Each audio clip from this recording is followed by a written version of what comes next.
৪৯তম বিশেষ BCS PSC কর্তৃক আয়োজিত এই শিক্ষা ক্যাডারের জন্য বিশেষ বিসিএসে ইসলামের ইতিহাস সংস্কৃতি বিষয়ে প্রস্তুতি গ্রহণকারী প্রতিযোগীবৃন্দ সকলকে আজকের ক্লাসে স্বাগত জানাচ্ছি। লাইভ এমসিকিউ কর্তৃক আয়োজিত আমাদের এই ইসলামের ইতিহাস বিষয়ে পরীক্ষা এবং ক্লাসগুলো আশা করছি আপনাদের প্রস্তুতিকে আরও উত্তর উন্নয়ন সাধিত করছে, আপনাদের প্রস্তুতির সহায়ক হিসেবে কাজ করছে। তারই ধারাবাহিকতায় আমরা আজকে আপনাদের অষ্টম ক্লাসের আয়োজন করেছি। গত সপ্তম ক্লাস থেকে আমাদের ইসলামের ইতিহাস সংস্কৃতি বিষয়ে পিএসসি প্রদত্ত যে সিলেবাসটি রয়েছে সেই সিলেবাসের প্রথম অংশের ক্লাসগুলো আমরা শেষ করেছি। আজকে আমরা দ্বিতীয় অংশে পদার্পণ করব। আজকে এই অষ্টম ক্লাসে আপনাদের যে বিষয়গুলো নিয়ে আলোচনা করব সেগুলো এখানে দেখানোর চেষ্টা করেছি। আজকে আমরা আলোচনা করব ভারতীয় উপমহাদেশে মুসলিম ইতিহাসের যে উৎসসমূহ আছে সেই উৎসগুলোকে নিয়ে আলোচনা করব। আমরা আলোচনা করব মুসলমানরা ভারতীয় উপমহাদেশে আগমনের পূর্বে ভারতের অবস্থা কেমন ছিল, রাজনৈতিক অবস্থা, সামাজিক, সাংস্কৃতিক, অর্থনৈতিক অবস্থা। সেই সাথে আলোচনা করব কিভাবে, কোন ঘটনার পরিপ্রেক্ষিতে কিভাবে ভারতীয় উপমহাদেশে মুসলিম শাসন প্রতিষ্ঠা হলো। সেই মুসলিম শাসন প্রতিষ্ঠা হওয়ার আগ পর্যন্ত, অর্থাৎ 1206 সালে কুতুবউদ্দিন আইবেক যখন স্থায়ীভাবে দাস বংশ প্রতিষ্ঠা করবেন, তা আগ পর্যন্ত আমরা আজকে আলোচনা করব। সেখানে সেই বিষয়গুলোর ভিতরে রয়েছে ইতিহাসের উৎস, ভারতের আর্থসামাজিক, রাজনৈতিক, ধর্মীয় অবস্থা, আরবদের যে সিন্ধু বিজয়, মহাত্মা মাহমুদ বিন কাসিমের যে সিন্ধু বিজয়, তার কারণ, তার ফলাফল, সুলতান মাহমুদের 70 বার যে সফল অভিযান, সেই 70 বার সফল অভিযান, এবং মোহাম্মদ ঘুরির যে অভিযানগুলো, তরাইনের 2 যুদ্ধ, সেগুলো নিয়ে আমরা আজকে আলোচনা করব। আজকে যে টপিকগুলো রয়েছে সেই টপিকগুলোর ভিতরে কোনগুলো বেশি গুরুত্বপূর্ণ, কোনগুলো কম গুরুত্বপূর্ণ এখানে দেখানোর চেষ্টা করেছি। ভারতীয় ইতিহাসের উৎস থেকে প্রশ্ন হওয়ার সম্ভাবনা আছে, এখান থেকে প্রশ্ন হবে, সেজন্য এটাকে 2টা স্টার দেওয়া হয়েছে। ভারতের যে মুসলমানরা বিজয়ের পূর্বে ভারতের যে আর্থসামাজিক অবস্থা সেটি 3 স্টার দেওয়া হয়েছে, রাজনৈতিক অবস্থা 3 স্টার দেওয়া হয়েছে, ধর্মীয় এবং সাংস্কৃতিক অবস্থা 2 স্টার দেওয়া হয়েছে। আরবদের সিন্ধু বিজয়, অর্থাৎ মাহমুদ বিন কাসিম কর্তৃক সিন্ধু বিজয়, সেই সিন্ধু বিজয়ের কারণ ও প্রভাব, সেটা 3 স্টার দেওয়া হয়েছে। সুলতান মাহমুদের অভিযানগুলো 2 স্টার দেওয়া হয়েছে, যদিও এখান থেকে প্রশ্ন হবে সুলতান মাহমুদের 17 বার ভারত অভিযান পরিচালনা করেছে, তদুপরি এটাকে 2 স্টার দেওয়া হয়েছে। তারপরে আছে মোহাম্মদ ঘুরির অভিযানগুলো, তরাইনের প্রথম দ্বিতীয় যুদ্ধ এবং স্থায়ী শাসন প্রতিষ্ঠা, সেটাও আছে 3 স্টার। আমরা আজকে ক্লাসটি যেভাবে সাজিয়েছি সেটা এখানে দেখানোর চেষ্টা করেছি। ভারতে মুসলিম শাসনের ইতিহাসের উৎস, তারপর আমরা আলোচনা করব ভারতের মুসলিম বিজয়ের প্রাককালে ভারতের যে আর্থ, সামাজিক, রাজনৈতিক, ধর্মীয়, সাংস্কৃতিক অবস্থাগুলো, সেগুলো আমরা ধারাবাহিকভাবে এখানে আলোচনা করব। তারপর আমরা আলোচনা করব আরবদের সিন্ধু বিজয়, এর কারণ, ফলাফল, কিভাবে ঘটনা, কিভাবে সিন্ধু বিজিত হলো, সেগুলো নিয়ে আমরা আলোচনা করব। মোহাম্মদ বিন কাসিম, সুলতান মাহমুদের ভারত অভিযান, কি কারণে সুলতান মাহমুদ ভারত অভিযান পরিচালনা করেছে, তার 17 বার ভারত অভিযানগুলো এবং তার ফলাফল। আমরা আলোচনা করব মোহাম্মদ ঘুরির ভারতের অভিযানগুলো এবং স্থায়ীভাবে কিভাবে মুসলিম শাসন কাঠামো প্রতিষ্ঠিত হলো ভারতীয় উপমহাদেশে, সেইটা আমরা আলোচনা করব। তো আমরা আমাদের যে প্রথম টপিক সেটা নিয়ে একটু আলোচনা করি। সেটা হলো ভারতীয় উপমহাদেশে মুসলিম শাসন প্রতিষ্ঠার যে ইতিহাসের উৎসগুলো রয়েছে সেই ইতিহাসের উৎসগুলো আমরা একটু আলোচনা করি। এই ইতিহাসের উৎসগুলোকে আমি এখানে আপনাদের 2 ভাগে বিভক্ত করে দেখানোর চেষ্টা করেছি। একটা হলো সুলতানি উৎস বা সুলতানি আমলের যে গ্রন্থগুলো বা যা থেকে ভারতীয় উপমহাদেশে সুলতানি আমলের তথ্য পাওয়া যায় সেগুলো সুলতানি উৎস। যেগুলো থেকে মুঘল আমলের তথ্য পাওয়া যায় সেগুলোকে আমি মুঘল উৎস হিসেবে এখানে দেখানোর চেষ্টা করেছি। এবং আমরা জানি ইতিহাসের উৎস শুধু গ্রন্থ না, ইতিহাসের উৎস রয়েছে বিভিন্ন ঐতিহাসিকদের লেখনী, বিভিন্ন ভ্রমণকারী পর্যটকদের বিবরণী, বিভিন্ন মুদ্রা, তাম্রলিপি রয়েছে, স্থাপত্য, মসজিদ মন্দির এর স্থাপত্যিক ফলক, কিন্তু আমি এখানে আপনাদের দেখানোর চেষ্টা করেছি শুধু গ্রন্থগুলো, কারণ এই গ্রন্থগুলো থেকে প্রশ্ন আপনাদের হবে। কে কোন গ্রন্থ রচনা করেছেন, কোন গ্রন্থ থেকে কার সময়কার তথ্য পাওয়া যায়। আমরা সর্বপ্রথম ভারতীয় উপমহাদেশে মুসলিম শাসন প্রতিষ্ঠার বা মুসলিম শাসনের ইতিহাসের উৎস হিসেবে যে গ্রন্থটিকে পাই সেটা হলো চাষনামা। এই চাষনামা গ্রন্থটি মূলত আরবি ভাষায় রচিত, এবং এটা আলী বিন আব্দুল হামিদ নামক একজন ব্যক্তি তিনি ফার্সি ভাষায় অনুবাদ করেছেন। এবং এই চাষনামা গ্রন্থ থেকেই আরবদের সিন্ধু বিজয়ের আগে ভারতের অবস্থা এবং মোহাম্মদ বিন কাসিম সিন্ধু বিজয়ের ঘটনা, সেগুলো এই চাষনামা গ্রন্থ থেকে পাওয়া যায়। তারপরে যে গ্রন্থটি রয়েছে সেটা হল তারিখি সিন্ধ। এটি থেকেও সিন্ধু বিজয় থেকে শুরু করে এই গ্রন্থটি পুরো সুলতানি আমল এবং মুঘল আমলের অর্ধেক সময় পর্যন্ত এটিতে তথ্য রয়েছে। এটাতে মুসলমানদের সিন্ধু বিজয় থেকে শুরু করে আকবরের সময়কার ঘটনা বর্ণিত রয়েছে। আরেকটি গ্রন্থ রয়েছে সেটা হলো কিতাবুল ইয়ামিনী, আবু নাসর বিন ইয়ামিন থেকে। এটাতে সুলতান মাহমুদের ঘটনা রয়েছে। তারপর রয়েছে তারিকুল হিন্দ আল বেরুনি রচিত, যিনি সুলতান মাহমুদের সময়কার অন্যতম একজন ব্যক্তিত্ব ছিলেন সুলতান মাহমুদের শাসন আমলের। এবং এই আল বেরুনি এই তারিকুল হিন্দ তিনি অনেক গ্রন্থ রচনা করেছেন, তার মধ্যে তারিকুল হিন্দ গ্রন্থটি খুবই গুরুত্বপূর্ণ এবং ভারতীয় উপমহাদেশের ইতিহাসে মুসলিম শাসনের ইতিহাসের উৎস হিসাবে এটি ব্যবহৃত হয়। এবং এটাতে মোটামুটি 11 শতাব্দীর তথ্যসমূহ এখানে পাওয়া যায়। তাজুল মাসির হাসান নিজামের রচিত, এটাতে তরাইনের দ্বিতীয় যুদ্ধ থেকে শুরু করে একদম মামলুক বংশের এবং তুগলক বংশের সময়কাল এর ঘটনা এখানে পাওয়া যায়। মোটামুটি 1192 থেকে 1228 খ্রিস্টাব্দ পর্যন্ত এই গ্রন্থটিতে বর্ণনা বিদ্যমান।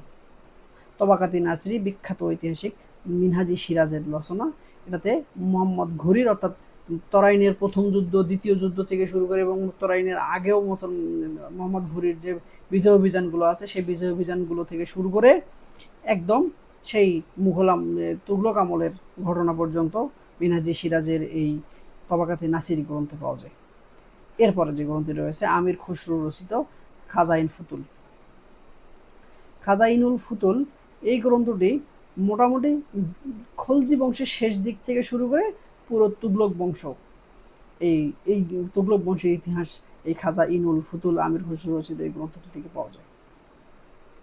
বিখ্যাত ঐতিহাসিক জিয়াউদ্দিন বারানি কর্তৃক রচিত তারিখি ফিরোজ শাহী, যেটি ফিরোজ শাহ তুগলকের শাসন আমলের ঘটনা বর্ণনা বিদ্যমান। আরেকটি গ্রন্থ যেটি সুলতানি আমলের বিখ্যাত একটি গ্রন্থ ফুতুহাতুস সালাতিন, যেটা খাজা আব্দুল মালিক এই গ্রন্থটি যে রচনা করেন। এবং এই গ্রন্থটিতে সুলতান মাহমুদের সময়কাল থেকে শুরু করে মোহাম্মদ বিন তুগলকের সময়কাল পর্যন্ত এই দীর্ঘ সময়ের আলোচনা, দীর্ঘ সময়ের ইতিহাস আমরা এই গ্রন্থ থেকে জানতে পারি। ইবনে বতুতা আমরা জানি বিখ্যাত মরক্কোর বিখ্যাত পর্যটক ইবনে বতুতা, যিনি ভারতীয় উপমহাদেশে এই সুলতানি আমলে পরিভ্রমণ করেছিলেন এবং তার এই পরিভ্রমণের যে অভিজ্ঞতা, সেই অভিজ্ঞতা তিনি একটি বিখ্যাত গ্রন্থ রচনা করেছিলেন, সেটার নাম হলো কিতাবুর রেহালা। এই কিতাবুর রেহালাতে দিল্লি সালতানাতের ঘটনা তিনি বর্ণনা করেছেন, সেটিও আমাদের এই সুলতানি আমলের অন্যতম একটি উৎস। ঐতিহাসিক পীর ফিরিস্তার বিভিন্ন বর্ণনা থেকেও 16, 15 এবং 16 শতকের বর্ণনা রয়েছে। আমি একটু আগে আপনাদেরকে বললাম যে এছাড়াও এই গ্রন্থ ছাড়াও, ঐতিহাসিকদের গ্রন্থ ছাড়াও বিভিন্ন শাসকদের আদেশ নির্দেশ অর্থাৎ শাসকদের যে দলিল দস্তাবেজ তাদের মহাফেজখানা থেকে, সেগুলোও আমাদের ইতিহাসের উৎস। এছাড়াও রয়েছে তাম্রলিপি, বিভিন্ন শিলালিপি, বিভিন্ন স্থাপত্যের বিভিন্ন মুদ্রার প্রচলন, সেগুলো থেকেও আমরা তৎকালীন সময়ের ইতিহাসের বেশ কিছু তথ্য পেতে পারি। এবার আমরা দেখব মুঘল আমলের ইতিহাসের। মুঘল আমলের ইতিহাসের উৎসের ভিতরে অন্যতম রয়েছে প্রথম মুঘল সম্রাট যিনি বাবর। সেই বাবর নিজে একটি বই লিখেছিলেন তুর্কি ভাষায়, সেটা নাম হলো যেটি তার আত্মজীবনী তুজুকি বাবরি। তার নিজের জীবনীর তিনি বর্ণনা এখানে করেছেন। যেহেতু তার নিজের জীবনী এখানে বর্ণনা হয়েছে, সেখান থেকে আমরা তার শাসন আমল সম্পর্কে জানতে পারি। হুমায়ুন নামা, হুমায়ুনের বোন গুলবদুন বেগম হুমায়ুনের জীবনী নিয়ে একটি লিখেছেন, সেটি হুমায়ুনের শাসনামলের ঘটনা সেখানে পাওয়া যায়। তুজুকি জাহাঙ্গীর নিজেই নিজের আত্মজীবনী লিখেছিলেন, সেইখান থেকে জাহাঙ্গীরের সময়কার আলোচনা পাওয়া যায়। তাজকিরাতুল ওয়াকিয়া নামে একটি গ্রন্থ রয়েছে জওহরের লেখা, সেই গ্রন্থ থেকেও হুমায়ুনের আমলের অর্থাৎ হুমায়ুন এবং শেরশাহর দ্বন্দ্ব, হুমায়ুনের পারস্যে গমন, শাহ তাহসানবের সাহায্য প্রার্থনা এবং আবার পুনরুদ্ধার, চৌসারের যুদ্ধ থেকে শুরু করে অনেক ঘটনা এই তাজকিরাতুল ওয়াকিয়া গ্রন্থে পাওয়া যায়। আইনি আকবরী মুঘল আমলের শুধু নয়, ভারতীয় উপমহাদেশের একটি বিখ্যাত ঐতিহাসিক গ্রন্থ, যেটি আবুল ফজল অর্থাৎ আকবরের সভাকবি আবুল ফজল এই গ্রন্থটি রচনা করেন। এই গ্রন্থে আকবরের শাসনামলের তার দীর্ঘ 50 বছরের শাসনামলের ঘটনা এখানে বর্ণিত রয়েছে। আকবরনামা, আকবরের জীবনী লিখেছেন আবুল ফজল। এখান থেকেও আকবরের শাসনামলের ঘটনা পাওয়া যায়। পাদশাহনামা, যেটি 3 জন আলাদা আলাদা ঐতিহাসিক এই গ্রন্থটি লিখেছেন, এবং এই গ্রন্থটি থেকে আমরা শাহজাহান এবং আওরঙ্গজেবের শাসনামলের তথ্য পেয়ে থাকি। মাসিরি আলমগীরি, আমরা জানি বাদশাহ আলমগীর আওরঙ্গজেব, সেই মাসিরি আলমগীরি জিয়াউদ্দিন বারানি এই গ্রন্থটি লিখেছেন, এবং তিনি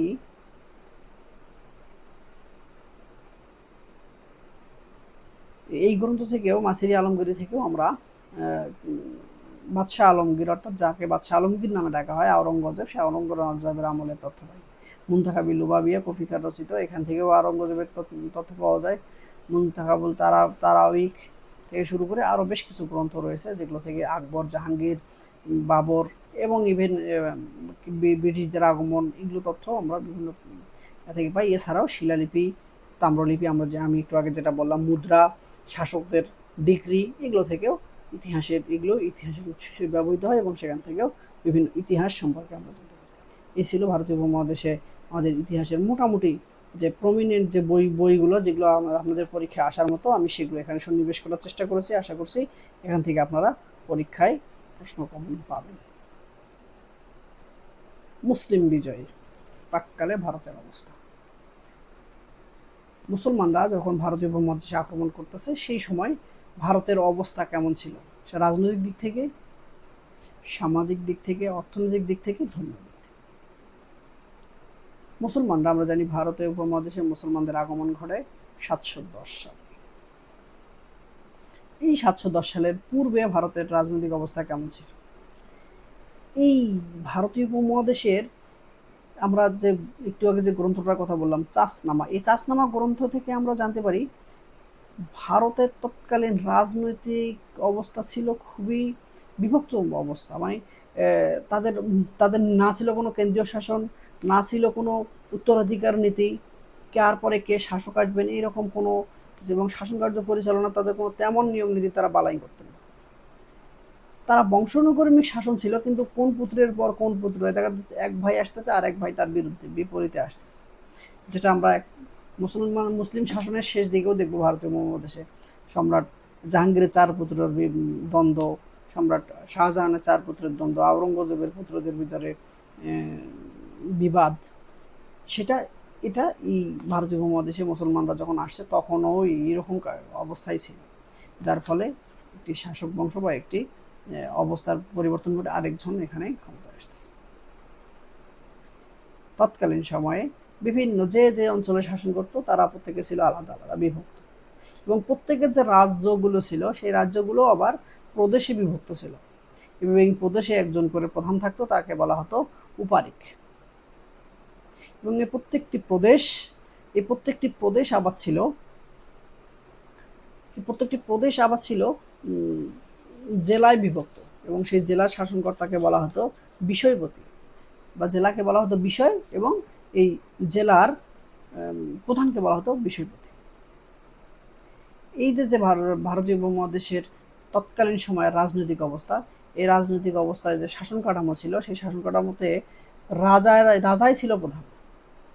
যদিও রাজারা মন্ত্রী বা এই জাতীয় পদবীধারী কোনো ব্যক্তিদের কাছ থেকে পরামর্শ গ্রহণ করতেন, সে সময়ে শাসন ব্যবস্থা সেই মন্ত্রী থেকে শুরু করে সর্বনিম্ন পর্যন্ত ছিল পঞ্চায়েত বা মোড়লদের, এবং এই সর্বনিম্ন যে মোড়ল ছিল বা পঞ্চায়েত প্রধান ছিল। এই পঞ্চায়েত বা মোড়ল প্রধানরা দায়িত্ব পালন করত এক একটা গ্রামে। এই সময়ে অনেক আলাদা আলাদা ক্ষুদ্র রাজ্য যেমন ছিল, সেই রাজ্যগুলো প্রত্যেকটাই এক একজন স্বাধীন ছিল। সেই জন্য আমরা একটা সময় দেখব ভারতীয় উপমহাদেশ যখন মুসলমানরা আক্রমণ চালাচ্ছে, অর্থাৎ মোহাম্মদ কাসিম তখন সিন্ধু রাজা দাহিরকে সমর্থন দেওয়ার মতো, সাহায্য করার মতো আর কেউ এগিয়ে আসে, কারণ প্রত্যেকে আলাদা আলাদা ছিল, প্রত্যেকের সাথে বিবাদে জড়িত ছিল। এই জন্যই এই রাজনৈতিক কোন্দলের কারণেই একটা সময় মুসলমানরা এই অঞ্চলে আধিপত্য প্রতিষ্ঠা করতে সুযোগ পেয়েছিল। অর্থনৈতিক অবস্থা, অর্থ যেমন অনর্থের মূল, ঠিক তেমন অর্থই আবার সবকিছু রক্ষারও মূল। এই অর্থনৈতিক অবস্থা, তৎকালীন ভারতীয় উপমহাদেশের অর্থনৈতিক অবস্থা যদি খুবই নাজুক থাকতো, খারাপ থাকতো, তাহলে হয়তো আরবরা এই জায়গায় আসতেন না। কারণ এই জায়গায় কৃষিকাজ যেমন ছিল, তেমনি এই জায়গায় বিভিন্ন পণ্য, বাণিজ্যিক পণ্যও ছিল। এখানে বাংলা এবং গুজরাট অঞ্চলে কর্পাস উৎপাদন হতো। এই জায়গায় বিভিন্ন রকমের মশলা উৎপাদিত হতো, এবং এই মশলা এবং এই কর্পাসের বাণিজ্য ছিল এই সিন্ধু থেকে শুরু করে একদম আরব পর্যন্ত।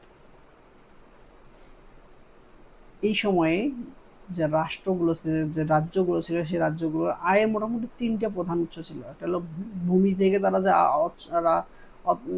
রাজস্ব পেত সেইটা, একটা জনগণের কাছ থেকে তারা বসবাসের কর নিত সেটা, এবং আরেকটা ছিল যে ব্যবসা বাণিজ্যগুলো হতো সেগুলো থেকে কর পেত, সেটা আবগারি বা বাণিজ্য শুল্ক।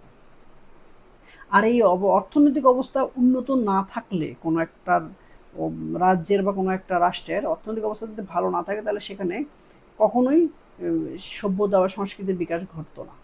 ভারতীয় উপমহাদেশের রাজনৈতিক অবস্থা ভঙ্গুর থাকলেও সেখানে অর্থনৈতিক অবস্থা খুব ভালো ছিল, সমৃদ্ধ ছিল বলেই সেখানে সাংস্কৃতিক ও সভ্যতার চরম বিকাশ ঘটেছিল।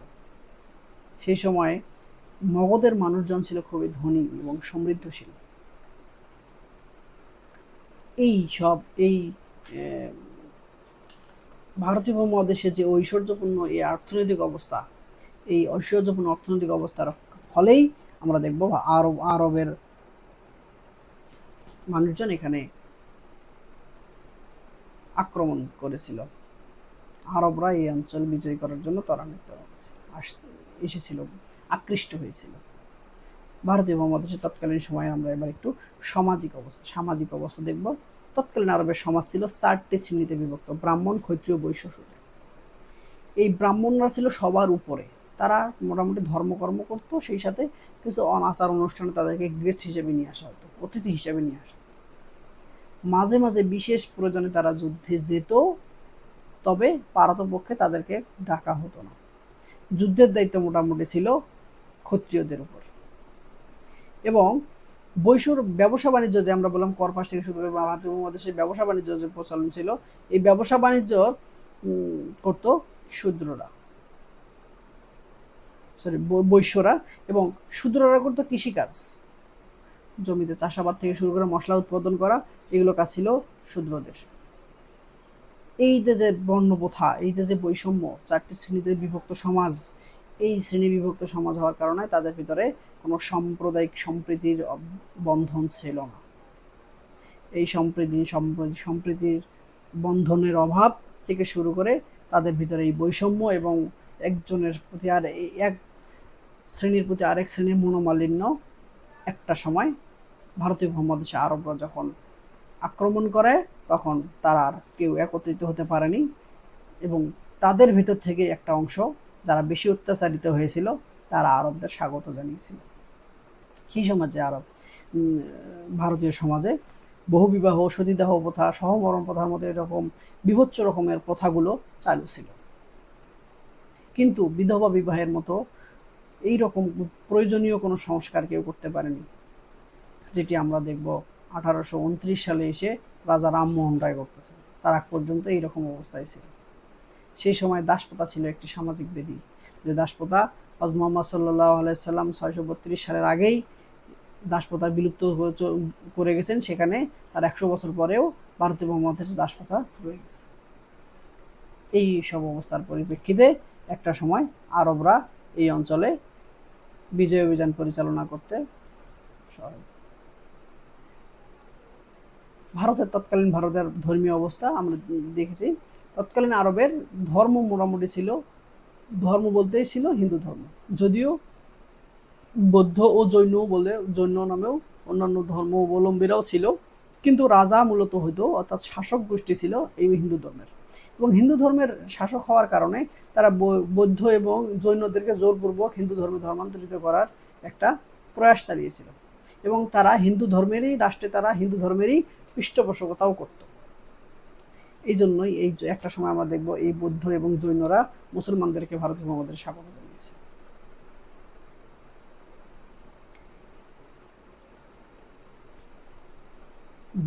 যে সামাজিক শ্রেণীবিভাগ আমরা দেখলাম, ব্রাহ্মণ, ক্ষত্রিয়, বৈশ্য, শূদ্র, এই ব্রাহ্মণ এবং ক্ষত্রিয়দের অস্বাভাবিক প্রভাব এবং বৈশ্য এবং শূদ্রদের যে নির্যাতিত নিষ্পেষিত হওয়া, এটি ধর্মীয়ভাবে প্রভাব ফেলেছিল। এক শ্রেণীর মানুষ আরেক শ্রেণীর মানুষের সাথে পূজা করতে পারত না। এই যে তাদের মনক্ষুণ্ণ, এই যে তাদের মনোকষ্ট, এবং তারা যে মনে মনে যে তাদের মধ্যে রুষ্ট ছিল, এই রুষ্টতাই একটা সময় তাদের পতন ডেকে নিয়ে আসে। ব্রাহ্মণরা ধর্মের ব্যাপারে যা বলতো সেটাই বৈশ্য এবং শূদ্রদের মেনে চলতে হতো, এবং এর ফলেই একটা সময় একটা অরাজক পরিস্থিতি তৈরি হয়েছিল, যা তাদের ভিতরে অন্তর্দ্বন্দ্ব, কলহ এবং ধর্মীয় কোন্দলেই পরিণত করেছিল। এরই সুযোগ নিয়ে মুসলমানরা এই ভারতীয় উপমহাদেশে আক্রমণ চালিয়ে বিজয় অভিযান পরিচালনা করেছিল। সাংস্কৃতিক অবস্থায় রাজনৈতিকভাবে অনৈক্য বা বিশৃঙ্খল থাকলেও ধর্মীয়ভাবে তাদের ভিতরে অত্যাচারীমূলক মতভেদ থাকলেও, সামাজিকভাবে তারা শ্রেণীবিভক্ত থাকলেও, অর্থনৈতিক উন্নয়নের কারণে, অর্থনৈতিক উন্নত থাকার কারণে তাদের সাংস্কৃতিক দিক থেকে তারা ছিল খুবই উন্নত। তারা সে সময় শিল্পকলা চর্চা করত। ভারতীয়রা সর্বপ্রথম শূন্য এবং দশমিক আবিষ্কার করেছিল। শূন্যের ধারণা সর্বপ্রথম ভারতে আবিষ্কৃত হয়, এবং এই ভারতীয় উপমহাদেশে শূন্যের আবিষ্কার আরবীয়রা ভারত থেকে নিয়ে ইউরোপীয় দেশের সংমিশ্রণ ঘটিয়ে শূন্যকে তারা রোমান সংখ্যার সাথে একত্রিত করে। সেই সময় ভারতে অনেক বড় বড় শিক্ষা প্রতিষ্ঠান গড়ে উঠেছিল, তার মধ্যে অন্যতম হচ্ছে নালন্দা মহাবিহার বা নালন্দা বিশ্ববিদ্যালয়, বিক্রমশিলা, বানারসির মতো এরকম বড় বড় জায়গায়ও প্রতিষ্ঠান ছিল। সেই সময় তক্ষশিলায় একটি বড় বিশ্ববিদ্যালয় প্রতিষ্ঠিত হয়েছিল। মালব এবং আজমিরে বড় সংস্কৃত কলেজ স্থাপিত হয়েছিল। এই সব কিছুই ভারতীয় উপমহাদেশের সাংস্কৃতিক উন্নয়নের, সাংস্কৃতিক অবস্থার পরিমাপক হিসেবে প্রমাণ করে। শুধু এটাই নয়, তারা স্থাপত্য, চিত্রকলা, ভাস্কর্য, এমন কোনো চিকিৎসা, গণিত, দর্শন, আমরা দেখেছি ভারতীয় আব্বাসীয় খিলাফতের সময় খলিফা আল মামুন, মোতাওয়াক্কিল আল মুস্তাকফি, তাদের সময় এই ভারতীয় উপমহাদেশের দর্শন, গণিত, চিকিৎসা শাস্ত্রের বই আরবি ভাষায় অনুদিত হয়েছিল। এই ভারতীয় উপমহাদেশের মানুষজন সংস্কৃতিতে তৎকালীন সময় এতটাই সমৃদ্ধ ছিল। সেই সময় বেশ কিছু মন্দির ছিল, তার ভিতরে অন্যতম ছিল কৈলাস মন্দির, ভুবনেশ্বর মন্দির, আজমিরের মন্দির। এসব মন্দির তারা নিজেদের শিল্পীদের দিয়েই তৈরি করত। ভারতীয় উপমহাদেশের মুসলিম বিজয়ের প্রাক্কালে যে টপিকটি আমরা আলোচনা করলাম, এর রাজনৈতিক, সামাজিক, অর্থনৈতিক, ধর্মীয় এবং সাংস্কৃতিক অবস্থা, সেগুলো থেকে বেশ কিছু প্রশ্ন এখানে সন্নিবেশ করেছি। আপনারা এখান থেকে অনুশীলন করবেন। আমরা এবার আলোচনা করব আরবদের সিন্ধু বিজয়, এবং আরবদের এই সিন্ধু বিজয়ের পূর্বেই আমরা আলোচনা করব আরবরা কেন, কি কারণে এই সিন্ধুতে অভিযান চালিয়েছিল এবং বিজয় অভিযান পরিচালনা করেছিল। আরবদের যে সাম্রাজ্য আল ওয়ালিদের সময়, দ্বিতীয় খলিফা ওমর রাদিয়াল্লাহু সময় সাম্রাজ্য মোটামুটি পারস্য পর্যন্ত বিস্তৃত হয়েছিল, কিন্তু আল ওয়ালিদের শাসন আমলে কুতাইবা ইবনে মুসলিম, মোহাম্মদ বিন কাসিম, মুসা বিন নুসাইর, তারিক বিন জিয়াদের মতো বিখ্যাত চারজন সেনাপতি সাম্রাজ্যের চারদিকে ছড়িয়ে যেয়ে এই সাম্রাজ্যকে বিশাল আকার ধারণ করেছিল, যারই একটা পর্যায়ে আমরা দেখব পূর্বাঞ্চলে ইরাককে কেন্দ্র করে পূর্বাঞ্চলে একটি আলাদা রাজ প্রদেশ প্রতিষ্ঠিত করতে হয়েছিল আল ওয়ালিদকে, যে প্রদেশের শাসক হয়েছিল হাজ্জাজ বিন ইউসুফ।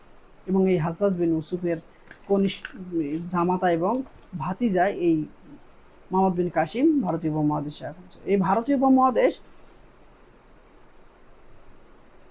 মুসলিম সাম্রাজ্যের একেবারে কোল ঘেঁষা হয়ে মুসলমানদের বিজয় অভিযান করতে করতে একদম সিন্ধু পর্যন্ত এসে ঠেকেছিল। অর্থাৎ মুসলিম সাম্রাজ্য এবং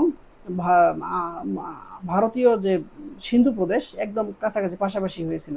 এই সীমান্তবর্তী হওয়ার কারণে এক রাজ্যের সাথে আর এক রাজ্যের মতনৈক্য মতবিরোধের সৃষ্টি হতো, বেশ কিছু সময় সীমান্তের সংঘর্ষ হতো, যা আরবদের সিন্ধুতে আক্রমণ চালাতে উদ্ভূত করেছিল। হাজ্জাজ বিন ইউসুফের কঠোরতার জন্য আমরা জানি হাজ্জাজ বিন ইউসুফ এমন কঠোর শাসক ছিলেন, তাকে আরবদের নিরো বলা হতো। এই হাজ্জাজ বিন ইউসুফের কঠোরতার কারণে হাজ্জাজ বিন ইউসুফের অনেক প্রজা এই রাজা দাহিরের রাজ্যে অবস্থান করেছে, পালিয়ে এসেছিল। রাজা দাহিরের কাছ থেকে হাজ্জাজ যেগুলো চাইলে তিনি দিতে অস্বীকৃতি করায় একটা সময় তারপর হাজ্জাজ বিন ইউসুফ মনক্ষুণ্ণ হয়েছিল। আমরা একটু আগেই দেখলাম তৎকালীন সময়ে আরবের রাজনৈতিক অবস্থা কেমন ছিল, খুব বিশৃঙ্খলাপূর্ণ অবস্থা, আলাদা এত কেন্দ্রীয় শাসনের অভাব এবং তাদের ভিতরে যে স্বাধীন চেতা মনোভাব, প্রত্যেকে আলাদা আলাদা স্বাধীন রাজ্য প্রতিষ্ঠার যে প্রয়াস, এই বিশৃঙ্খলার সুযোগ নিয়েছিলেন হাজ্জাজ বিন ইউসুফ। সেই সাথে তৎকালীন সমাজের যে সামাজিক স্তর বিন্যাস, বৈষম্যমূলক সমাজ এবং ব্রাহ্মণ এবং ক্ষত্রিয়দের যে প্রভাব প্রতিপত্তি এবং বৈশ্য এবং শূদ্রদের যে বৈষম্যমূলক নীতি, তাদের যে অত্যাচার, এই কারণে নিম্ন শ্রেণীর এইসব মানুষজন মুসলমানদের এই সাম্যমূলক শাসনের প্রতি আকৃষ্ট হয়েছিল এবং তারা ভারতীয় উপমহাদেশে মুসলমানদের আক্রমণ চালাতে উদ্বুদ্ধ করেছিল। আমরা দেখলাম একটু আগে ভারতীয় উপমহাদেশে যার ধর্মীয় অবস্থা, সেখানে হিন্দু ধর্মই ছিল প্রধান ধর্ম এবং রাজারা ছিল হিন্দু ধর্মে, তারা হিন্দু ধর্মকে প্যাট্রোনাইজ করতো, পৃষ্ঠপোষকতা দিত। এবং এই পৃষ্ঠপোষকতা দিতে যেয়ে যারা হিন্দু এবং বৌদ্ধ এবং জৈন ধর্মের লোকদেরকে জোর করে হিন্দু ধর্মতে রূপান্তরিত করতো এবং এই তাদের যে জোর করে রূপান্তরিত করার যে প্রয়াস, এর ফলে বৌদ্ধ সম্প্রদায়ের মানুষজন রাজনৈতিকভাবে তাদের মোকাবেলা করতে যেয়ে আরবদের সাথে আতাত করে এবং একটা সময় তারা আরবদেরকে এখানে আমন্ত্রণ করে। সেই সাথে হাজ্জাজ বিন ইউসুফ বা আল ওয়ালিদের তৎকালীন যে উমাইয়া খলিফা আল ওয়ালিদ এবং হাজ্জাজ বিন ইউসুফ দুইজনে ছিলেন সাম্রাজ্যবাদী, তারা সাম্রাজ্য সম্প্রসারণের নীতিতে বিশ্বাসী ছিল। এই কারণেও তারা ভারতীয় উপমহাদেশে আক্রমণ চালাতে দ্বিধাবোধ করেননি। সেই সাথে ইসলামের সম্প্রসারণ বা ইসলামের প্রসার তো আছে। এই সব উদ্দেশ্য নিয়েই একটা সময় আমরা দেখব ভারতীয় উপমহাদেশে মুসলমানরা বিজয় অভিযান পরিচালনা করে। কিন্তু এসব বিজয় অভিযান পরিচালনা করার পূর্বেই যে সর্বশেষ যে ইস্যুটাকে নিয়ে এখানে হাজ্জাজ বিন ইউসুফ আক্রমণ চালাতে বিজয় অভিযান প্রেরণ করেছিলেন, সেটা হচ্ছে দেবল বন্দরে মুসলমানদের যে 8টি উপনৌকনবাহী জাহাজকে লুণ্ঠন করা হয় সেইটা ফেরত না দেওয়া। মুসলমানদের বাণিজ্য কাফেলা শ্রীলঙ্কায় বা শৃঙ্খলে যে বেশ কিছু মানুষজন এবং বাণিজ্য কাফেলা সেখানে মৃত্যুবরণ করায় তার ক্ষতিপূরণ স্বরূপ সিংহল রাজা আব্বাসীয় খলিফা আল ওয়ালিদের উমাইয়া খলিফা আল ওয়ালিদের দরবারে যে 8টি উপনৌকনবাহী জাহাজ প্রেরণ করতেছিল, সেই জাহাজগুলো একটা সময় দেবল বন্দর হয়ে যাইত। সেই সিন্ধুর সেই বাণিজ্যিক রাজধানী দেবল বন্দর, সেই দেবল বন্দর যেটা বর্তমানে করাচির কাছাকাছি, সেই দেবল বন্দরে এসে এই সিন্ধুর জলদস্যুদের দ্বারা লুণ্ঠিত হয়। সিন্ধুর জলদস্যুদের লুণ্ঠিত হলে হাজ্জাজ বিন ইউসুফ সিন্ধু রাজা দাহিরকে এই 8টি জাহাজের যে উপনৌকন ছিল সেগুলো ক্ষতিপূরণের জন্য তাকে চিঠি পাঠায় এবং তাকে চাপ দিতে থাকে। কিন্তু হাজ্জাজ বিন ইউসুফ যে এই যে ক্ষতিপূরণ চাইলেন রাজা দাহির, এটা দিতে অস্বীকৃতি জানায় এবং তিনি বলেন যে জলদস্যুদের উপর তার কোনো নিয়ন্ত্রণ নাই, জলদস্যুরা তাকে বলে এগুলো করে না, সুতরাং তিনি এর ক্ষতিপূরণ দিতে পারেন। এবং এই সব কারণেই, সেই সাথে আরেকটি কারণ, সবচেয়ে মনোক্ষুণ্ণতার কারণ ছিল, মুসলমানরা যখন পারস্য আক্রমণ চালাচ্ছিল, সেই পারস্য আক্রমণ চালানোর সময় রাজা দাহির তার সৈন্য নিয়ে পারস্যিকদের সাহায্য করেছিল। এই যে কারণগুলো, এই কারণগুলোর পরিপ্রেক্ষিতে হাজ্জাজ বিন ইউসুফ ভারতীয় উপমহাদেশে সিন্ধুতে আক্রমণ পরিচালনার জন্য, অভিযানের জন্য তিনি বাহিনী প্রেরণ করেছিলেন 710 সালে। তিনি সর্বপ্রথম 710 সালে পরপর দুইটি অভিযান প্রেরণ করেছিলেন। প্রথমটি ছিল ওবায়দুল্লাহর নেতৃত্বে, তারপরটি ছিল বুহাইলের নেতৃত্বে। কিন্তু তার এই দুইটি অভিযানেই ব্যর্থ হয়েছিল রাজা দাহিরের কাছে। এই ওবায়দুল্লাহ এবং বুদাইল দুইজনেই পরাজিত হয়েছিলেন, এবং এই দুইজন পরাজিত হওয়ার পর তিনি এমন একজনকে নির্বাচিত করলেন এবং এত সংখ্যক সৈন্য মজুত করলেন যেন এখান থেকে বিজয় অভিযান পরিচালনা করা যায়, বিজয় নিয়ে যেন ফিরে আসা যায়। এই জন্য তিনি তার নিজের জামাতা এবং ভাতিজা 70 বছর বয়সী মোহাম্মদ বিন কাসিম, সুচতুর সেনাপতি, সেই সেনাপতির নেতৃত্বে একটি বাহিনী প্রেরণ করলেন, যেই বাহিনীতে 6000 সিরীয়, 6000 উটের বাহিনী এবং 3000 রসদ মানে খাদ্য সামগ্রী নিয়ে পরিভ্রমণ যাওয়া 3000 উট, সেই সাথে বিশাল সৈন্য একটা বাহিনী তিনি এই রাজা দাহিরের বিরুদ্ধে প্রেরণ করলেন। 711 সালে এই মোহাম্মদ বিন কাসিমের নেতৃত্বে এই বাহিনী চলে আসলো। সেই আসার পথে যে মাকরান নামক একটি প্রদেশ, সেই মাকরান নামক একটি প্রদেশের শাসক তৎকালীন সময় ছিল মোহাম্মদ, তিনিও সেই বাহিনীর সাথে আরেকটি বাহিনী, তার নিয়ন্ত্রণে একটি বাহিনী তিনি এই মোহাম্মদ বিন কাসিমের অধীনে দিয়ে দেন। এই যে এই বিশাল বহর, বিশাল বাহিনী, এবং সেই সাথে রাজা দাহিরের যে অত্যাচারমূলক নীতি, অত্যাচারমূলক শাসন, সেই অত্যাচারমূলক শাসনে অধিষ্ঠিত হয়ে জাট এবং মেওয়াট নামক দুটো জাতিও এই মুসলমানদের সহায়তা করেছিল এবং তাদের সাথে যুদ্ধে অংশগ্রহণ করেছিল। এই বিশাল সংখ্যক বাহিনীর একটা সময় 712 সালে এই দেবল বন্দর আক্রমণ করে। তৎকালীন সময়ে দেবলের নিয়ন্ত্রণ ছিল রাজা দাহিরের ভাতিজার সাথে। 712 সালের প্রথমেই তিনি মোহাম্মদ বিন কাসিম এই দেবল বন্দর অধিকার করেন।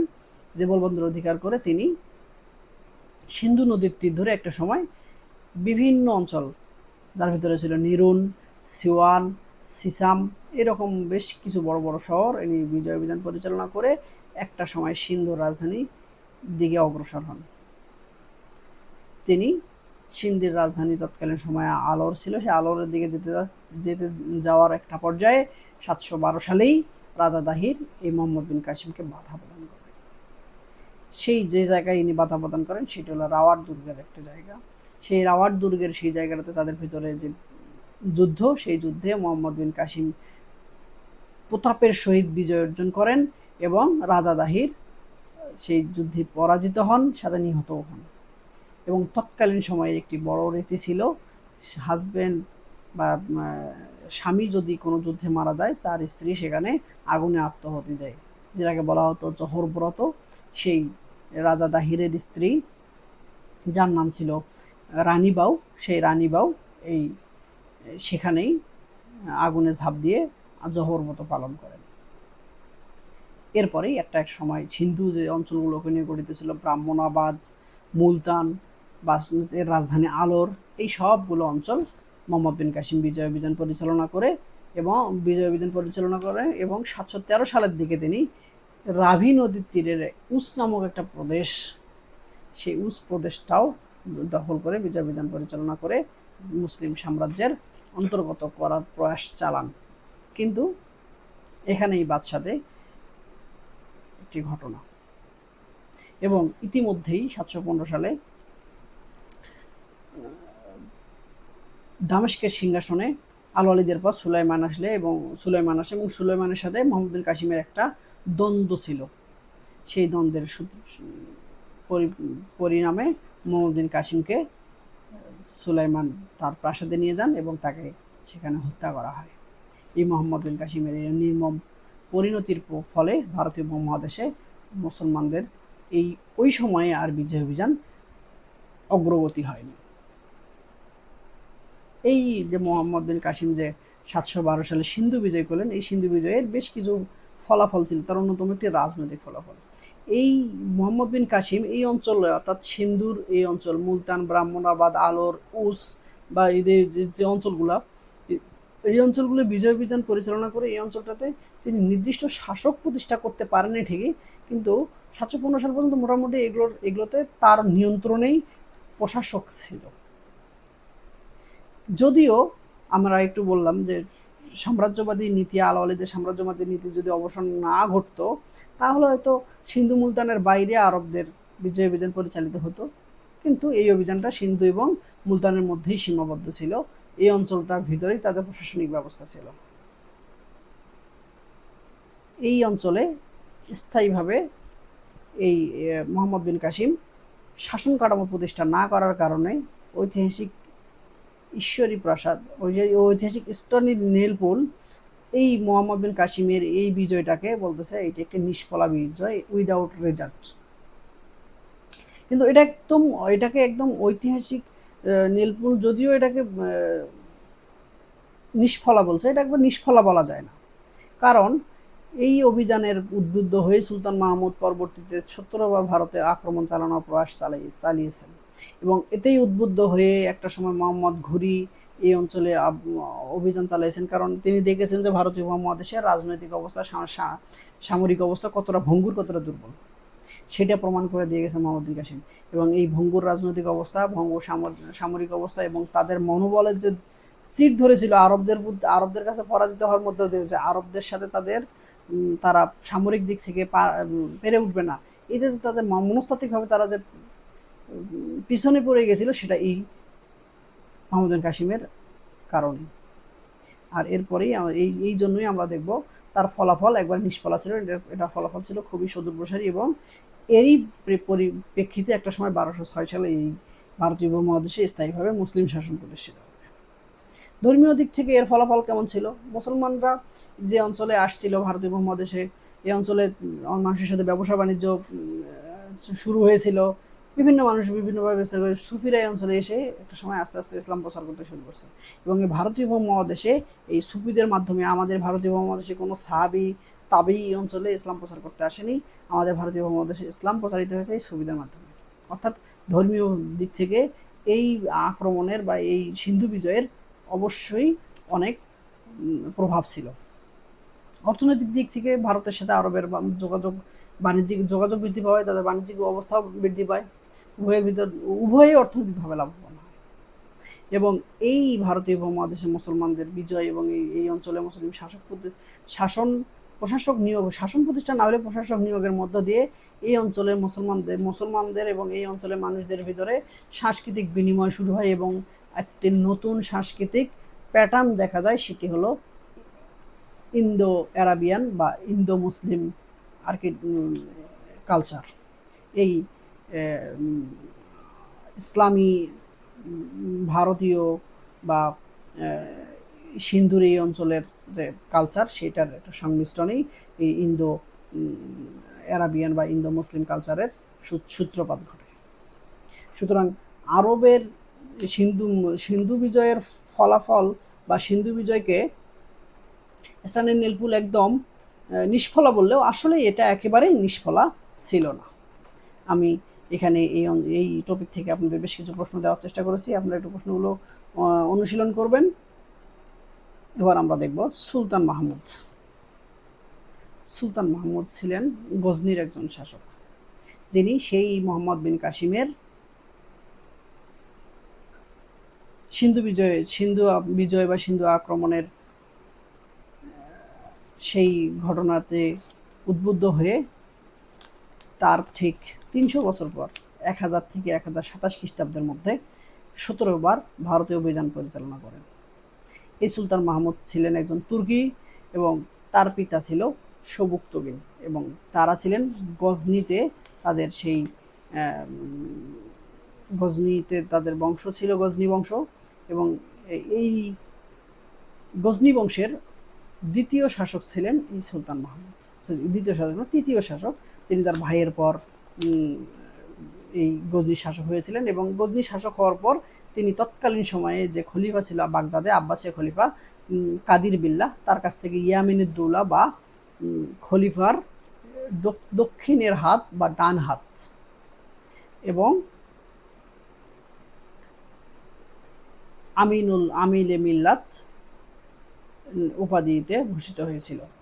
এবং এই ইয়ামিনে দৌলা উপাধিতে ভূষিত হওয়ার কারণে এই গজনি বংশকে ইয়ামিনী বংশও বলা হয়ে থাকে। এই সুলতান মাহমুদ ইনি 997 সালে ইনি তার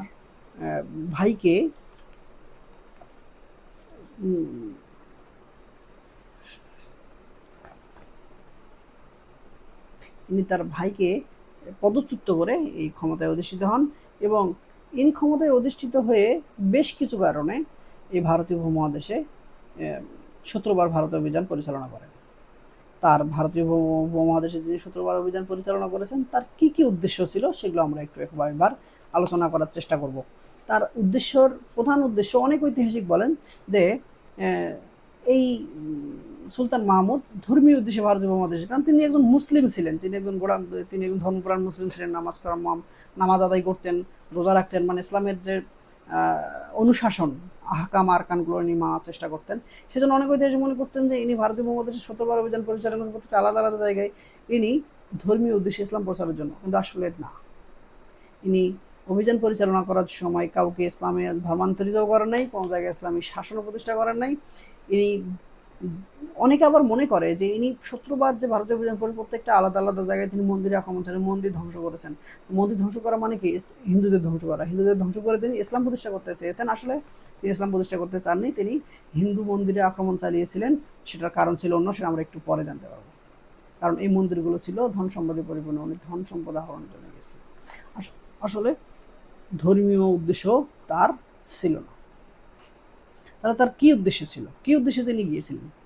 তার প্রথমত যে উদ্দেশ্যটা ছিল সেটা হলো রাজনৈতিক উদ্দেশ্য। কারণ এই যে গজনি, এই গজনির যে শাসক তার বাবা সবুক্তগিন, সেই সবুক্তগিনের সময় তৎকালীন সময়ে পাঞ্জাবের হিন্দু শাসক ছিলেন জয়পাল। সেই জয়পালের সাথে তাদের এই গজনিদের একটা দ্বন্দ্ব ছিল এবং এই দ্বন্দ্বটা উত্তরাধিকারী সূত্রেও এই সুলতান মাহমুদ নিজেও পেয়ে গেছিলেন। এবং তার এই দ্বন্দ্বের কারণে একটা সময় দেখা যাচ্ছে সুলতান মাহমুদ তার পিতার এই দ্বন্দ্ব সুরাহা করতে এবং প্রতিশোধ গ্রহণের জন্য জয়পালের বিরুদ্ধে বা ভারতীয় উপমহাদেশে আক্রমণ চালিয়েছিলেন। এই যে ভারতীয় উপমহাদেশে যে জয়পালের বিরুদ্ধে আক্রমণ চালাতে গিয়ে ভারতের অনেক আমত্ত সুলতান মাহমুদের পক্ষে এসেছিল। সুলতান মাহমুদের জোটে যোগ দিয়েছিল যারা জয়পালকে পছন্দ করতো না, জয়পালের বিপরীতে ছিল। এই জয়পালের বিপরীতে যারা ছিল এবং জয়পালের পক্ষে যারা ছিল তাদের ভিতরে একটা অন্তদ্বন্দ্ব ছিল এবং একটা সময় তাদের নিরাপত্তার জন্য, অর্থাৎ সুলতান মাহমুদের যে অনুগত অনুচর বা অনুগত আমত্ত যারা ছিল তাদেরকে প্রোটেকশন দেওয়ার জন্য, তাদেরকে নিরাপত্তা দেওয়ার জন্য একটা সময় তাকে ভারতীয় উপমহাদেশে আক্রমণ পরিচালনা করতে হয়। তার পরিপ্রেক্ষিতে দেখা যাচ্ছে আমরা দেখব ইনি 17 বার ভারতীয় অভিযান পরিচালনা করেন। মোটামুটি রাজনৈতিক কিছু উদ্দেশ্য থাকলেও তার ভারতীয় উপমহাদেশে আক্রমণের যে প্রধান উদ্দেশ্য ছিল সেটা ছিল অর্থনৈতিক। এই সুলতান মাহমুদ ছিলেন খুবই উচ্চভিলাষী একজন মানুষ। তিনি গজনিকে তৎকালীন সময়ের শ্রেষ্ঠ শাসন কাঠামো বা শ্রেষ্ঠ অবস্থানে নিয়ে যেতে চেষ্টা করেছিলেন এবং এই শ্রেষ্ঠ অবস্থানে নিয়ে যেতে গেলে তাকে কি করা লাগতো? তাকে সেটা নিরাপত্তা দেওয়ার জন্য একটা বিশাল সেনাবাহিনীর দরকার ছিল এবং এই বিশাল সেনাবাহিনী পরিচালনার জন্য তার দরকার ছিল বিপুল অর্থ। এই যে তার শক্তিশালী সমৃদ্ধ সেনাবাহিনী, সমৃদ্ধ রাষ্ট্র গঠন, এই রাষ্ট্র গঠনের জন্য এবং সেই রাষ্ট্রকে সুষ্ঠুভাবে পরিচালনার জন্য দরকার দক্ষ প্রশাসন। সেই দক্ষ প্রশাসন, সুচতুর সেনাবাহিনী বা অস্ত্রসজ্জ সজ্জিত সেনাবাহিনী এবং তার রাজধানীকে তিনি যে উন্নয়ন করতে চেয়েছিলেন, সমৃদ্ধ করতে চেয়েছিলেন, এই জন্য তার প্রচুর অর্থের দরকার ছিল। আর এই অর্থ তিনি কোথা থেকে পেতেন তারই খোঁজ করতেছিলেন একটা সময় এবং তিনি একটা সময় এসে খোঁজ পান যে ভারতীয় উপমহাদেশের মন্দিরগুলোতে প্রচুর পরিমাণ অর্থ সঞ্চিত রাখা হয়, কারণ তার যে অর্থ দরকার ছিল সেই অর্থ তার রাজ্যের কোষাগার থেকে তিনি কোনোভাবে পেতেন না। এবং এই যে ভারতীয় উপমহাদেশের মানুষজন, হিন্দু ধর্মের মানুষজন, তারা মনে করতেন যে মন্দিরটা সবচেয়ে নিরাপদ, মন্দিরে তারা তাদের গচ্ছিত স্বর্ণ অলংকার এখানেই তারা গচ্ছিত রাখতেন। এবং এই সুযোগ নিয়েই আমরা দেখব এই সুলতান মাহমুদ ভারতীয় উপমহাদেশে মন্দিরগুলোতেই আক্রমণ চালায়। এবং 17বার ইনি যে আক্রমণ করেছেন, ইনি কোনো জায়গায় দ্বিতীয়বার আক্রমণ করেননি। ইনি প্রত্যেকটি 17বার যে আক্রমণ চালিয়েছেন, 17টি আক্রমণই বা 17টি অভিযানই তার ছিল প্রত্যেকটি আলাদা আলাদা জায়গায়। শুধু একবার তাকে দ্বিতীয়বার এক জায়গায় কাশ্মীরের শাসকের বিরুদ্ধে তাকে দুইবার, দাউদের বিরুদ্ধে, ফতে দাউদের বিরুদ্ধে তাকে দুইবার আক্রমণ চালাতে হয়েছে, কিন্তু এছাড়া তিনি কোনো জায়গায় দ্বিতীয়বার যাননি। এবং প্রত্যেকবারই তার এই আলাদা আলাদা জায়গায় অভিযান পরিচালনা করার যে মোটিভ এবং প্রত্যেকটাই মন্দির হওয়ার একটাই কারণ, সেটা হলো এই অর্থনৈতিক। প্রচুর অর্থ তার দরকার ছিল, তিনি সেখান থেকে প্রচুর অর্থ নিয়েছেন। তার 17বার যে ভারতীয় অভিযান পরিচালনা করছেন, সেই 17বার ভারতীয় অভিযান অর্থাৎ 1000 থেকে 1027 খ্রিস্টাব্দের মধ্যে ইনি 17বার ভারতীয় অভিযান সফলভাবে, তিনি কোনো অভিযানে পরাজিত হননি। এবং তিনি প্রথম যে অভিযানটি পরিচালনা করেছিলেন সেটা ছিল সীমান্তবর্তী খাইবার গিরিপথে 1000 খ্রিস্টাব্দে। 1001 খ্রিস্টাব্দে তিনি জয়পালের বিরুদ্ধে করেছিলেন। 1004-5 মধ্যে তিনি বিজয় রাজের রায়ের বিরুদ্ধে অভিযান পরিচালনা করেছেন। 1006-এর দিকে তিনি আক্রমণ করেছিলেন ফতে দাউদের বিরুদ্ধে, এবং এই ফতে দাউদের বিরুদ্ধে তাকে আরেকবার আক্রমণ করতে হয়, পুনরায় আক্রমণ করতে হয়, সেটা 1010 খ্রিস্টাব্দে। এই ফতে দাউদ ছিলেন মুলতানের শাসক।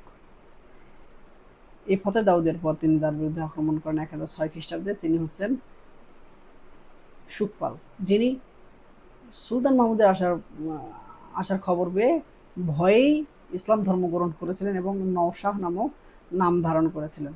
কিন্তু যখন সুলতান মাহমুদ এখান থেকে আবার ফেরত যায়, তিনি অর্থাৎ মুলতান থেকে যখন সুলতান মাহমুদ আবার ফেরত যায়, তখন তিনি আবার ধর্মান্তরিত হয়েছিলেন। এই ক্ষোভে সুলতান মাহমুদ পরের বছর অর্থাৎ 1027 খ্রিস্টাব্দে এই সুখপালের বিরুদ্ধে অভিযান করেছিলেন। 1008 খ্রিস্টাব্দে তিনি পাঞ্জাবের আনন্দপাড়ার বিরুদ্ধে অভিযান করেছিলেন। 9-এর দিকে তিনি নগরকোটের মন্দিরে আক্রমণ করেছিলেন। 10 সালে পুনরায় সেই ফতে দাউদের বিরুদ্ধে, মুলতানের শাসক ফতে দাউদের বিরুদ্ধে নিয়ে আক্রমণ চালিয়েছিলেন। এবং 1014 সালে তিনি ত্রিনসল পালের বিরুদ্ধে অভিযান পরিচালনা করেছিলেন। এভাবে তিনি 17টি অভিযান পরিচালনা করেছিলেন, সেগুলো এখানে দেওয়া আছে। তার এই যে 17টি অভিযান, সেই 17টি অভিযানের ভিতরে সবচেয়ে গুরুত্বপূর্ণ এবং যেখান থেকে তিনি সবচেয়ে বেশি অর্থ সংগ্রহ করেছিলেন, সেটা হচ্ছে তার 16তম যে অভিযানটি, অর্থাৎ সর্বশেষ অভিযানের আগের অভিযানটা, সেটা হচ্ছে তার সোমনাথ মন্দির। এই সোমনাথ মন্দিরে যে বিপুল অর্থ লুকিয়ে আছে, এটা সুলতান মাহমুদ 1000 খ্রিস্টাব্দে প্রথম দুইবার আক্রমণ করেছেন, সেবারে তিনি জানতেন। কিন্তু সোমনাথ মন্দিরে ইনি সবার শেষে আসার কারণ হলো ইনি আস্তে আস্তে ভারতীয় উপমহাদেশের বিভিন্ন জায়গায় আক্রমণ চালিয়ে তাদেরকে পরাজিত করে তাদের মনোবলটাকে ভেঙে দিয়েছিলেন। এবং এই ভারতীয় উপমহাদেশের যত জায়গায় ইনি আক্রমণ করেছেন, সবচেয়ে বেশি বিপত্তির মুখে তাকে পড়তে হয়েছে এই সোমনাথে। কারণ এই সোমনাথের নিরাপত্তা ছিল খুবই মজবুত, কারণ এই সোমনাথ মন্দিরে তৎকালীন সময়ের সকল রাজারাও এই জায়গায় সম্পদ লুকিয়ে রাখতেন, সম্পদ গচ্ছিত রাখতেন। এবং এই জন্য ইনি এই জায়গায় সবার শেষে এসেছেন। এবং একটা সময় এই সোমনাথকেও তিনি বিজয় করেছেন 1026 খ্রিস্টাব্দে, যে সোমনাথ মন্দির বর্তমানে গুজরাট রাজ্যে অবস্থিত। এবং এই সোমনাথ মন্দির বিজয়ের পর তিনি মোটামুটি 2 কোটির মতো স্বর্ণ মুদ্রা, অলংকার এবং মণিমুক্তা এখান থেকে নিয়ে গেছেন। এবং সোমনাথ মন্দির অভিযান করে যাওয়ার পথে তিনি একটি অভিযান চালিয়েছিলেন, সেটা হচ্ছে জাটদের বিরুদ্ধে 1027 খ্রিস্টাব্দে। এই 1027 খ্রিস্টাব্দের পর তিনি আর ভারতীয় উপমহাদেশে আক্রমণ চালাতে আসেননি। এই যে সুলতান মাহমুদ ভারতীয় অভিযান পরিচালনা করলেন, এর ফলাফল কি ছিল?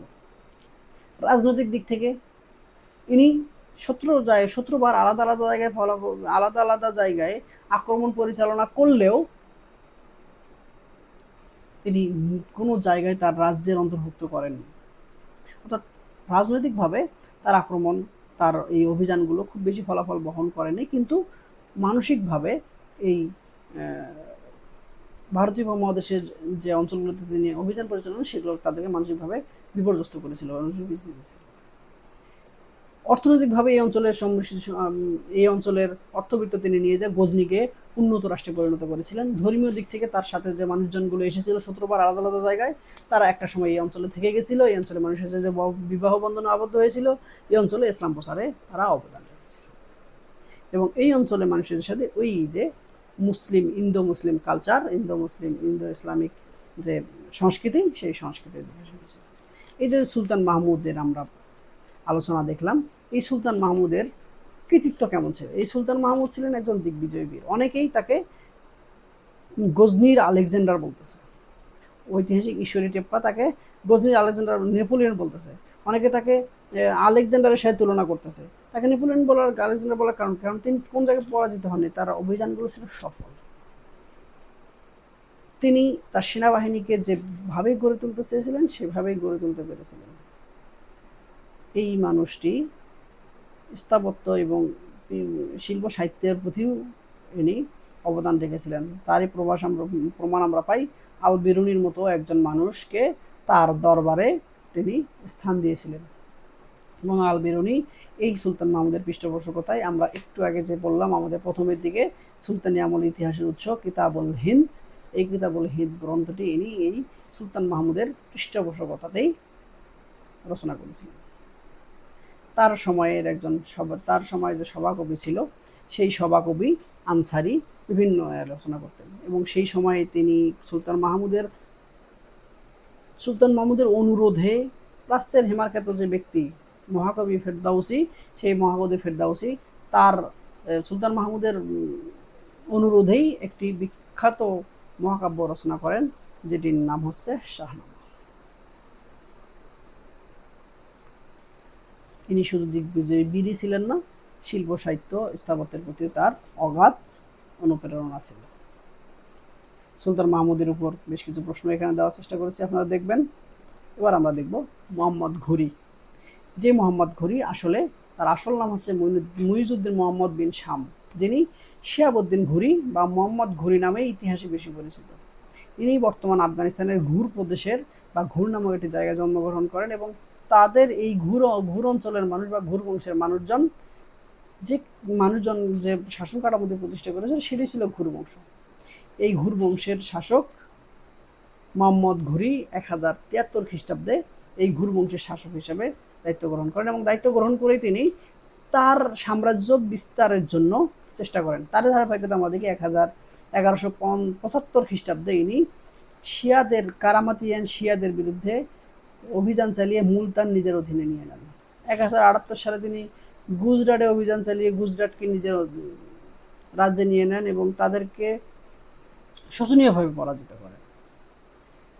1079 সালে তিনি পেশোয়ার অধিকার করেন। এইভাবে তিনি বেশ কিছু অঞ্চলে অভিযান পরিচালনা করতে থাকেন, এবং উনি অভিযান পরিচালনা করতে করতেই একটা সময় দেখা যাচ্ছে যে 1086 খ্রিস্টাব্দে তিনি এই যে আমরা একটু আগে যে বংশের কথা বললাম গজনি বংশ, সেই গজনি বংশের শেষ শাসক খসরু পারভেজকে বিভিন্ন প্ররোচনা দিয়ে তাকে দমন করে সেই গজনিও নিজের অধীনে নিয়ে গজনি সহ পুরো অঞ্চলটার তিনি অধিপতি বনে যান, এবং সেখানে তিনি গজনির শাসক হয়ে যান। এবং এই পুরো অঞ্চলের শাসক হওয়ার পর তার শৌর্য বেড়ে যায়, তখন তিনি আরও বিজয় অভিযান পরিচালনা করতে যান। তারই ধারাবাহিকতায় আমরা দেখি 1089 সালে তিনি চৌহান বংশ বা দিল্লি বা আজমিরের যে চৌহান বংশ ছিল, সেই চৌহান বংশের বিরুদ্ধে তিনি অভিযান পরিচালনা করতে প্রয়াস করেন, এবং তারই ধারাবাহিকতায় 1091 খ্রিস্টাব্দে এই চৌহান বংশের বিরুদ্ধে তিনি অভিযান পরিচালনা করেন। এবং চৌহান বংশ এবং এই মোহাম্মদ ঘুরি, এই দুই চৌহান বংশের তৎকালীন রাজা ছিলেন পৃথ্বীরাজ চৌহান। এই পৃথ্বীরাজ চৌহান এবং মোহাম্মদ ঘুরির মাঝে একটি যুদ্ধ সংঘটিত হয়। যে যুদ্ধটি হয় তরাইনের প্রান্তরে। এই তরাইনের প্রান্তরে এই তরাইনের প্রান্তরে এই যুদ্ধটাকে বলা হচ্ছে তরাইনের প্রান্তরে সংগঠিত হওয়ার কারণে তরাইনের প্রথম যুদ্ধ। কারণ এই তরাইনে আমরা আবার আরেকটি যুদ্ধ কিছুক্ষণ পরেই জানতে পারব। এবং এই যুদ্ধে পৃথ্বীরাজের এই বাহিনীর কাছে মোহাম্মদ ঘুরি শোচনীয়ভাবে পরাজিত হন এবং তিনি কোনো রকম পালিয়ে তার গজনিতে প্রত্যাবর্তন করেই ইনি সংকল্প করেন এই মোহাম্মদ ঘুরি পরাজিত হয়ে পালিয়ে থাকার পাত্র নন। তিনি সেখান থেকে শৌর্যবীর্য সেই ফেইলর ইজ দ্য কি অফ সাকসেস সেটাকে ইনি প্রমাণ করে দেখিয়েছেন। এই মোহাম্মদ ঘুরি প্রথম যুদ্ধে পরাজিত হওয়ার পর সেখান থেকে শিক্ষা নিয়ে আবার 1092 খ্রিস্টাব্দে বিশাল সেনাবাহিনী নিয়ে এই পৃথ্বীরাজ চৌহানের বিরুদ্ধে আবার অভিযান পরিচালনা করেন এবং সেই তরাইনের প্রান্তরে আবারও দুপক্ষের ভিতরে যুদ্ধ হয় এবং এই যুদ্ধে পৃথ্বীরাজ নিজে পরাজিত হয়ে পলায়ন করেন এবং পরবর্তী মুসলমানদের হাতে পড়ে তাকে হত্যা করা হয়। এবং তরাইনের এই দ্বিতীয় যুদ্ধে মোহাম্মদ ঘুরির বিজয় ইসলামের ইতিহাসে, ভারতীয় উপমহাদেশের ইতিহাসে একটা বিশাল তাৎপর্য বহন করে। এবং এই যুদ্ধে বিজয় লাভের পর দিল্লি, আজমির সহ এর পার্শ্ববর্তী অঞ্চল পুরোটাই মুসলমানদের অধীনে আসে। এবং এই 1092 সালে তিনি যে যুদ্ধ পরিচালনা করেছিলেন, এই যুদ্ধে তার সেনাপতি ছিল তার বিশ্বস্ত অনুচর কুতুবউদ্দিন আইবেক। তিনি এই অঞ্চলের কিছু জায়গায় বিজয় অভিযান পরিচালনা কর তার অনুচর কুতুবউদ্দিন আইবেক এই অঞ্চলের দায়িত্ব দিয়ে তিনি তার শাসন যে জায়গা থেকে শুরু সেই গজনিতে ফিরে যান। কুতুবউদ্দিন আইবেক তার যে বিজয় অভিযান সেগুলোকে চালু রেখেছিলেন। তার ধারাবাহিকতায় তিনি হানসি, মিরাট, দিল্লি বিভিন্ন অঞ্চল বিজয় অভিযান করতে থাকেন। এবং একটা সময় 1098 সালে এই কুতুবউদ্দিন আইবেক ভীমকে পরাজিত করে গুজরাটের রাজধানী আলহিন্দার এবং 1202 সালে কালিঞ্জরও দখল করে ফেলেন। মোটামুটি 1204 সালের ভিতরে এই ভারতীয় উপমহাদেশের বেশ কিছু অঞ্চল ইনি বিজয় করেন। এবং এই মোহাম্মদ ঘুরির যে অনুচর আরও ছিল 4 জন, তাদের ভিতরে অন্যতম একজন ছিল ইখতিয়ার উদ্দিন মোহাম্মদ বিন বখতিয়ার খলজি, ছিল গিয়াসউদ্দিন ইউস খলজি। এই যে বখতিয়ার খলজি, ইউস খলজি, এই ব্যক্তিরা 1204 সালের দিকে বাংলা এবং বিহারের রাজা রক্ষণ সেনকে পরাজিত করে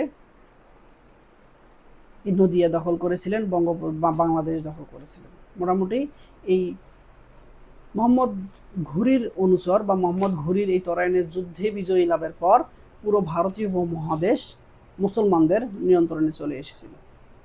এই মোহাম্মদ ঘুরির বড় কৃতিত্ব হচ্ছে তিনি তার অনুচরকে এই ভারতীয় উপমহাদেশের শাসক হিসেবে রেখে যে ভারতীয় উপমহাদেশে একটি স্থায়ী শাসন কাঠামো যে প্রতিষ্ঠিত হয়েছিল তার ব্যাকগ্রাউন্ডে, তার পটভূমিতে কাজ করেছিলেন এই মোহাম্মদ ঘুরি।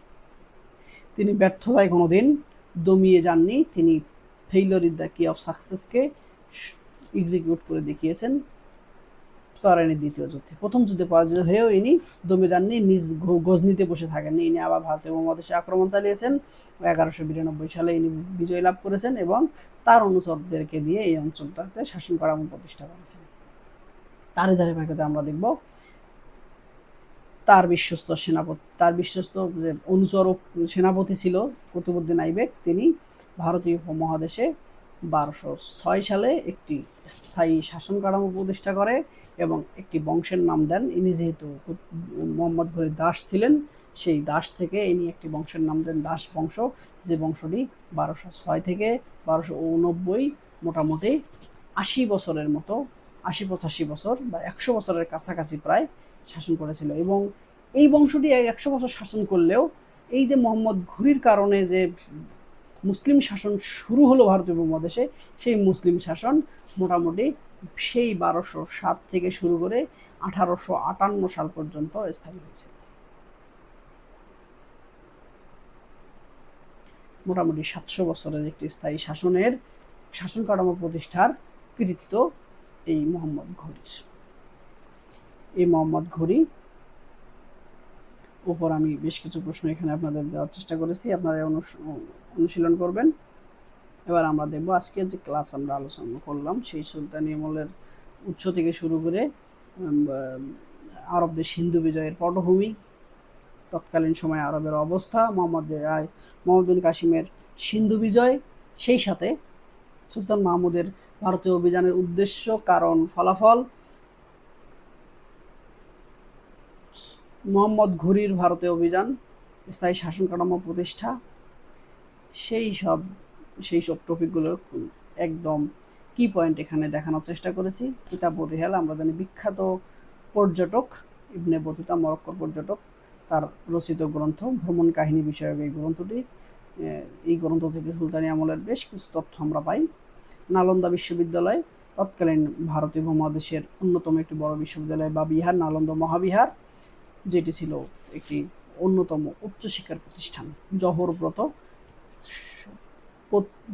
পতি মৃত্যুর সাথে সাথে তার স্ত্রীর আত্মহতি দেওয়ার যে প্রয়াস, সেটাই জহরব্রত।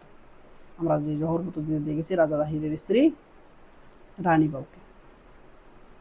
নিষ্ফলা বিজয় বা without result, Arabian conquest of by Mir Mohammad bin Kasim without result. এটা বলেছেন ঐতিহাসিক স্থানের নেলপুল।